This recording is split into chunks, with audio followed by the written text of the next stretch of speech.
Hello, everybody. Scott Golden here with the Wrestling Challenge Review Series for the 29th of November 1986. This is the last show, at least for a while, available on the network. I think they're goofy for not having this stuff up already, especially, 6 years into the network, but what do I know? Anyway, Slick mentions having a broken arm from a house show, I believe he said in Illinois or Wisconsin, somewhere in the Midwest. He is unhappy with this. Obviously, he would be. I don't remember seeing the Slickster take too many bumps, so it's odd to me that they do a injury angle with him. I know he did some bumping around for Hogan. I think he took a power slam from the British Bulldog to end his run in 91, but there's a limited amount of bumping that he does, so it's interesting that they're already having him do it here in 1986. Junkyard Dog and George Steele versus the Raider and Dave Wagner.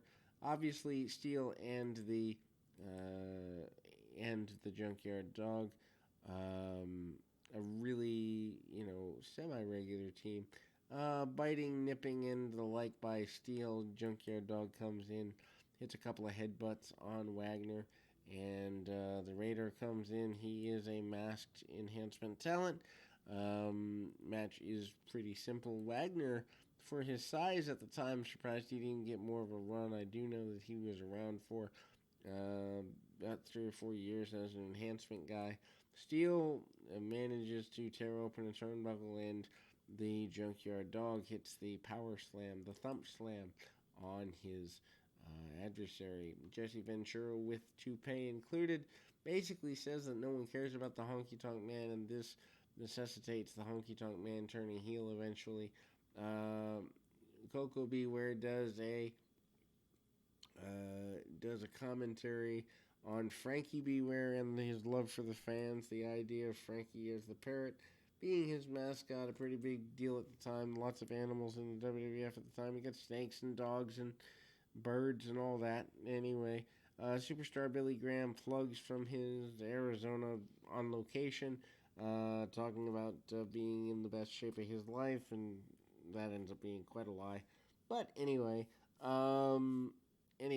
so Superstar Billy Graham is making his way back to the area. Then we see the Islanders and Siva Afi also in his bloodline, so to speak, in a six-man tag against the Dream Team and Dino Bravo. Dream Team and Bravo getting pushed pretty hard, especially with Beefcake. I don't know that they know they're turning Beefcake at this point, but Beefcake will be turning in about 4 months or so at WrestleMania. So, needing to have somebody else in the Dream Team line is a pretty big thing at the time. The Islanders and Siva Afi all kind of coming from the same family. Islanders still baby faces, although not there for terribly much longer. Islanders, of course, Tama and Haku. Siva Afi, the latest member of the family to join the World Wrestling Federation. Actually would have liked to have seen him live as a kid, because I think Siva Afi was one of the most athletic Samoans of all time. Bravo manages a side suplex. We see an inset from Danny Davis, who has yet to be stripped of being a referee, but that's coming. Davis says he's basically still going to be the best referee WWF has to offer. That says a lot. Anyway, double team by the Islanders, a little bit double chop, and trouble for them. Go and tag off. Valentine comes in. Actually would have liked to have seen more Dream Team and Islanders work. That could have been fun. Atomic drop on the spine of Valentine. Valentine, obviously a slower guy. Punch, kick, chop, chop. Basic stuff. Drop kick by the much more, at the time, agile Haku, and kind of see those two guys brawl a bit. Haku comes back with some double chops, still doing the martial arts thing, which at the time, 86 through maybe 89, 90 would have been a big deal. Then we see an inverted atomic drop by Beefcake and a modified weird pin. Beefcake starting with the tie-dye tights and kind of keeping things interesting, to say the very least, at the time. Anyway, we see Haku He hits a couple of shots on Valentine. Valentine waits until Haku ducks the head. We see the duck of the head, which doesn't go well for anybody involved in that process. Tag off to the other Islander. Diving headbutt there. Bravo comes in from behind, annoyed with everything there. The match kind of breaks down into all 6 guys in the ring, and eventually we kind of move towards that being the main focus. The Dream Team and Bravo eventually do get the victory here. The Wizard discusses managing Sika and Kamala, talks about them maybe being a team that has a tag team championship shot in the future, which seems odd at the time. Blackjack Mulligan, who comes in from, I believe, Florida at the time, talks about being ready for competition. Not exactly, going to write home about that run. And then we see the Moondog spot against Kamala. Obviously, not going to see a lot of technical wrestling there. Moondog spot has been around. Moondog Rex has been a major person for him. Going to see a very basic brawling match there. And, it kind of breaks down pretty easy.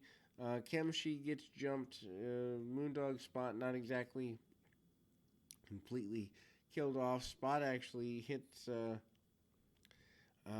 Kamala with his own tribal face mask before the match even begins.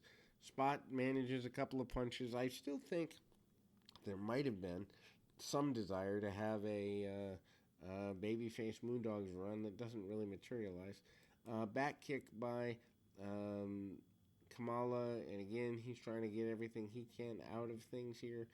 A couple of punches. Kamala off his feet doesn't necessarily happen, but a couple of splashes from Kamala, and he gets a victory here. Big victory over the Moondog. Hillbilly Jim talks about Jake Roberts kind of being basically inferring that he abuses his animals, so that's not particularly a good thing. Kind of Jake makes fun of Hillbilly and his hillbilly ways. On the snake fit for the next little while. Roberts has not turned babyface yet, but that's coming. Gino Carabello and Jimmy Jack Funk versus the Rougeau brothers here. The Rougeaus still baby faces without a real home, so to speak. They do work well together as a tag team, and obviously that's, pretty big a deal here. Um, Nip ups and all of that by the Rougeaus. Ray stays in, short knee to the spine by Jimmy Jack Funk. He takes over for a little bit, not terribly long. I don't quite understand the Lone Ranger mask on a heel here. Anyway, drop kick by one of the Rougeaus, tag out. The other Carabello comes in, gets backdropped for his trouble, manages to stay in the match a little bit, but not too terribly long. Double chop, double clothesline by the Rougeaus. Rougeaus always in motion at this time. They were good baby faces. I just don't think they ever really caught on.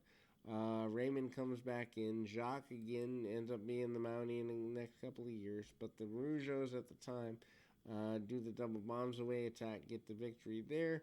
Hercules and Jack Foley, otherwise known as Cactus Jack, otherwise known as Mick Foley, is the final match of the day. Hercules, of course, now managed by Bobby Heenan. Heenan getting him ready for Hogan, among other things.